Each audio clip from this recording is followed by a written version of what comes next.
let me begin the show by by sharing this tweet, which I felt was really good, and it really got to me because I did see the spectator towards the end of the game. If anyone's ever been in doubt about how big Liverpool are in Europe, I've just seen a Dutch fella crying in the stand because PSV are beating a Liverpool side full of children. And it speaks volumes, to be honest. And I think Liverpool are that one side that torment Europe whenever they go on that stage. I'm really happy with the fact that Arne Slot decided to rest our starting 11 for the Premier League game against Bournemouth. Um, and I wouldn't lie, I was expecting us to perform better than the way we did against PSV, especially with the B string that had a couple of leaders, Robertson, Endo, Gakpo, and Chiesa, who's been showing us glimpses of greatness in a couple of transitions.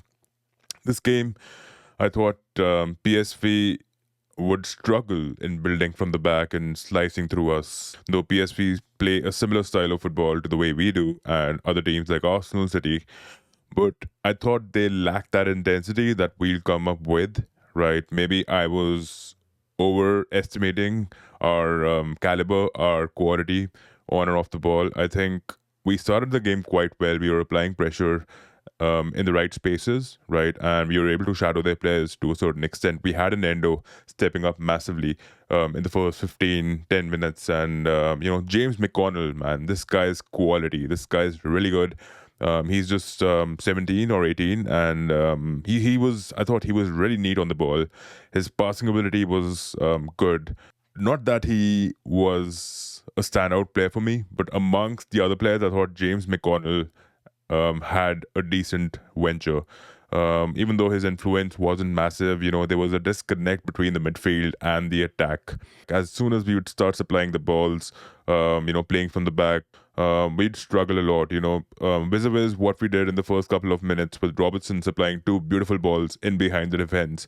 I thought Arne Slot should have resorted to this tactic throughout the game. Try to let them get onto us because PSV as a team were literally getting onto us. If you talk about the likes of Weirman, Land in the midfield, Pepe, Saibari, Junior, Bakayoko, these guys were totally pressing onto our players. They man marked them tremendously. They shadowed them brilliantly.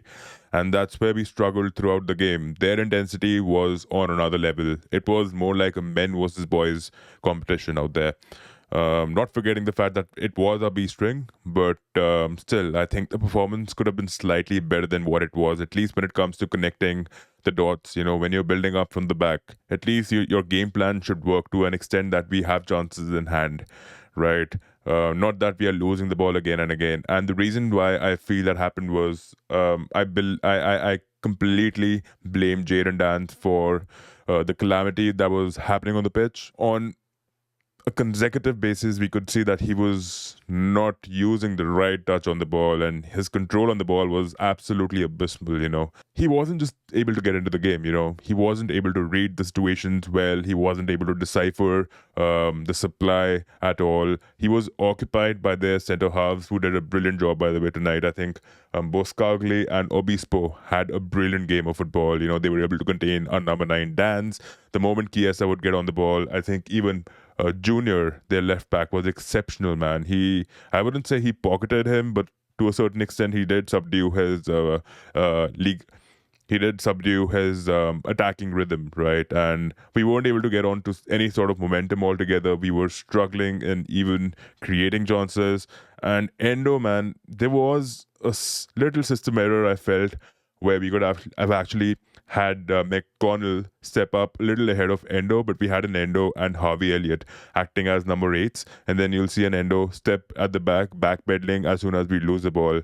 I think that's where we were really getting hurt because they had enough time, they had more intensity than we did. So that level of energy, if we are not able to replicate it, then obviously they're going to slice through our midfield. And that's what was really happening. They were slicing through our midfield, and then we were clueless. And then you'd have a Kwanzaa. I think Kwanzaa, to be honest, barring the goals, I think he had a good game. On so many occasions, you'd see Kwanzaa controlling the situation, stepping up off the high line, and then intercepting the balls, and then heading them out, clearing them out. That's what he did really well. And Robertson, even though I felt the first few minutes he looked comfortable, but then throughout the game, I think Robertson was struggling as well. Reading, deciphering the situation, their attacking transitions from the back was a problem for us majorly. But yeah, before I get to the other part of the game, I think it's important that this level of exposure is given to our youngsters, right? I'm really happy with that. Our academic products are getting that level of experience under Arne Slot in a major European competition, that too in the last league game before we head down to the round of 16. And that's one positive that I feel we will definitely take ahead with us. But mostly, man, I just saw negatives in the game, like I mentioned. And I expected Harvey Elliott to step up and do better because even in situations where you expect the senior players, and I would consider him to be a senior player, even though he's not, that old. I think for a footballer, I think he hasn't even reached his peak till now. But Harvey Elliott should have been the leader that we expected him to be. Wataru Endo, the same situation with them, man. They were being pressed onto, they were losing the ball. I think their counter press was amazing. Liverpool were made to be unsettled throughout the game, right? Before we discuss this goal, I thought Bakayoko had an exceptional game, man. This guy, I think he was the best frontliner that they had from the right. He was so good on the ball. He exhibited a lot of good skill on the pitch, and he tormented the left side of our defense for sure. Simicas and Robertson were struggling defensively to close him down. That resulted in some sort of a chance, which was getting onto that momentum that they were trying to build.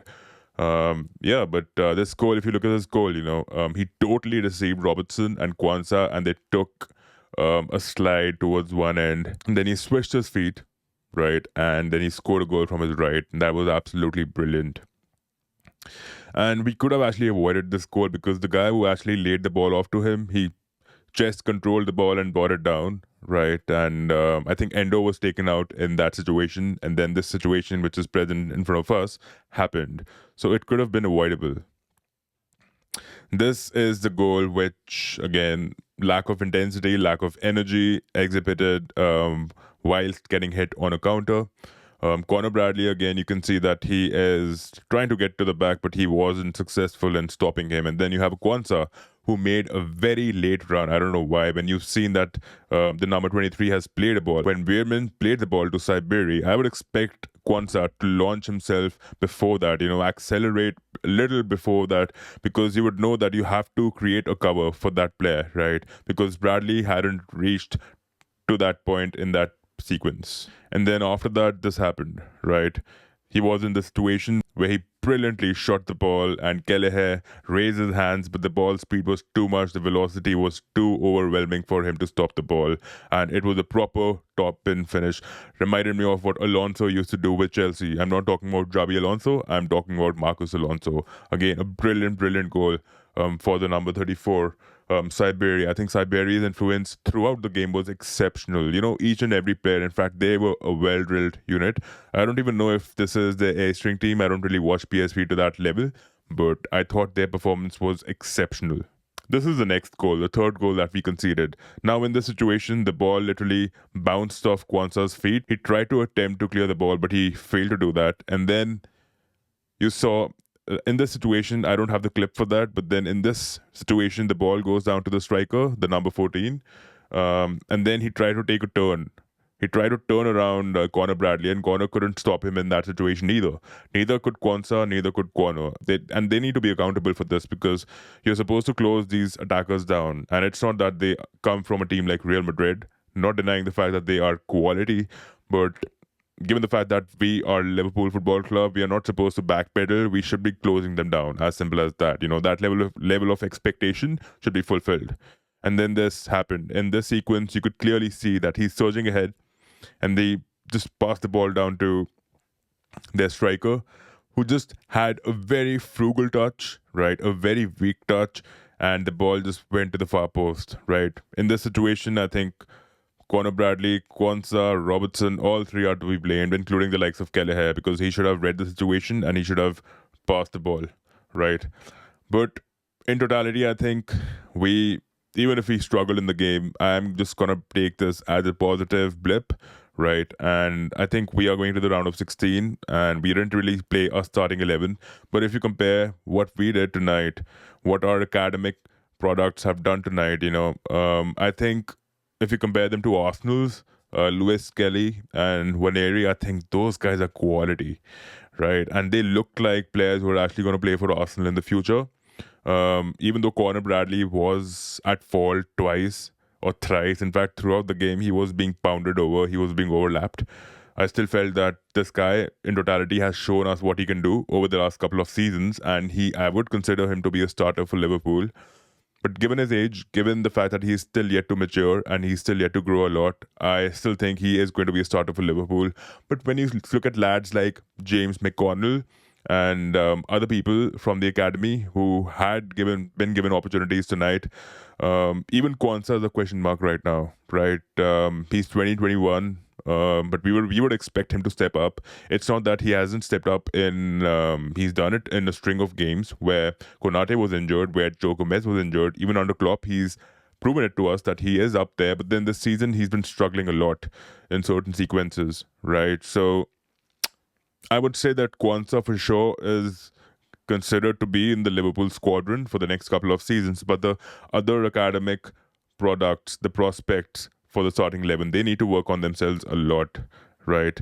I just felt PSV were for sure the better side. And to be honest, this was one of our worst games in the league.